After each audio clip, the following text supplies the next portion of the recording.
Assalamu alaikum wa rahmatullahi wa barakatuh. This is Najwa Husseini with Azadi News. Rohingya receive COVID jabs as Burmese junta extends rollout. China opens rail line with access to Indian Ocean via Burma. The Burmese junta has backtracked on its plans to withhold COVID-19 vaccinations from the Rohingya minority in Rakhine State following an outcry from rights groups. More than 120,000 Rohingya have been confined in camps for the internally displaced in the western states since 2012. Coronavirus cases have been reported in the camps where they are restricted from freedom of movement and have limited access to health care, education, and employment opportunities. An estimated 500,000 Rohingya live elsewhere in Rakhine State where they also face oppression and discrimination. The Inmong, one of the leaders in Darpa Ing camp near Akkab, capital of Rakhine, said people from 2 nearby camps have received COVID-19 vaccinations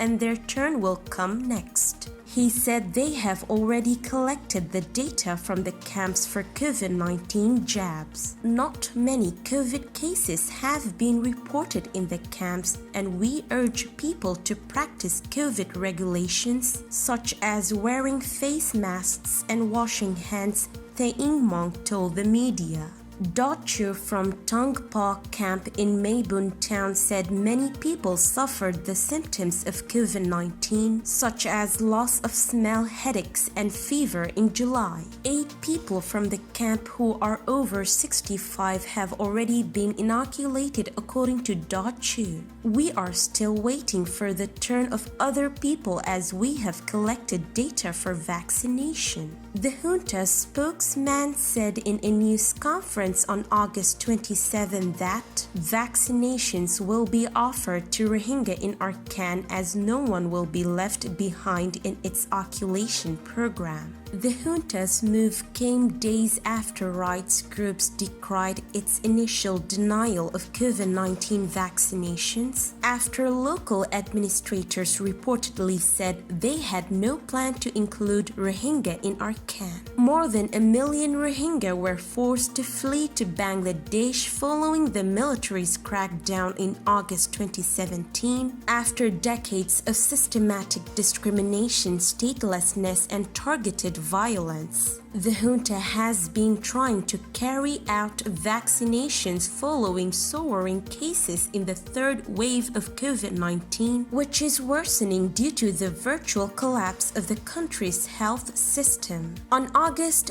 30th, health authorities reported 3,166 new cases and 106 deaths, bringing total infections to 392,900 and deaths to 15,183.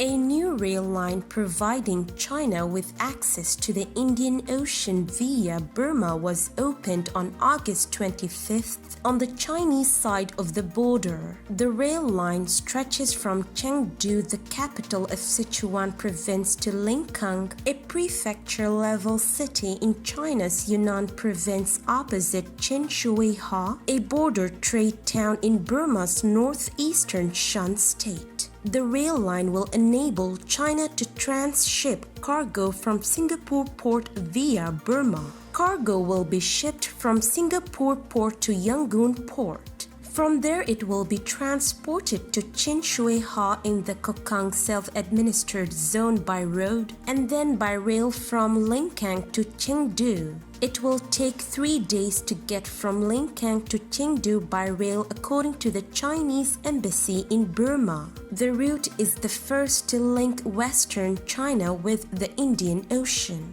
and it will significantly reduce the time needed to import cargo to landlocked Yunnan province. The route will go through Mandalay, Lashiyu, and Sinway on the Burma side. The route is expected to become the lifeblood of international trade for China and Burma, while providing a source of income for Burmese military regime.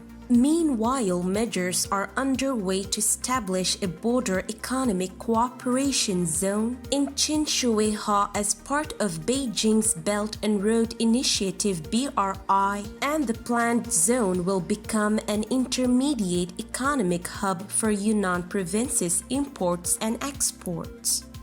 This is today's news. To get more updates about Rohingya, subscribe to our YouTube channel and hit the notification bell. Visit our website azaditvnews.com and follow our social media accounts. Wassalamu alaikum wa rahmatullahi wa barakatuh.